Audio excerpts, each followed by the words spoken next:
আসসালামু আলাইকুম দর্শক। ভিডিওতে যে জায়গাটি দেখতে পাচ্ছেন এটা হলো সাতক্ষীরা জেলার কলারোয়া উপজেলার ব্রজাবক্স, যেখানে আপনারা বিভিন্ন রকমের মাছের পোনা পেয়ে যাবেন।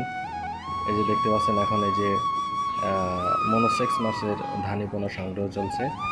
এই যে হাঁপার ভিতর থেকে নিয়ে আসা হলো, এখন এই যে হাঁড়িতে ঢালা হবে। যে এখানে যতটুকু আমরা দেখতে পাচ্ছি, এই যে যেটা এখন হাঁড়ির ভিতরে ঢেলছে, এখানে 50,000-এর বেশি মনোসেক্স আছে। যেহেতু এগুলো ধানি, হ্যাঁ, তো এখানে কিন্তু খুব ভালো কোয়ালিটির মনোসেক্সের বাচ্চা পাওয়া যায়। এবং সেই সাথে সাথে ব্রজাবক্সের বাজারের আশপাশ আপনারা বিভিন্ন কার্প জাতীয় মাছ পেয়ে যাবেন খুব স্বল্প মূল্যে। এখানে দামও সীমিত। তো দেখুন এখন নিয়ে যাওয়া হচ্ছে।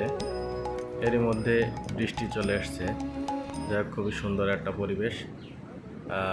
জায়গাটাও খুব সুন্দর, মনোরম পরিবেশ।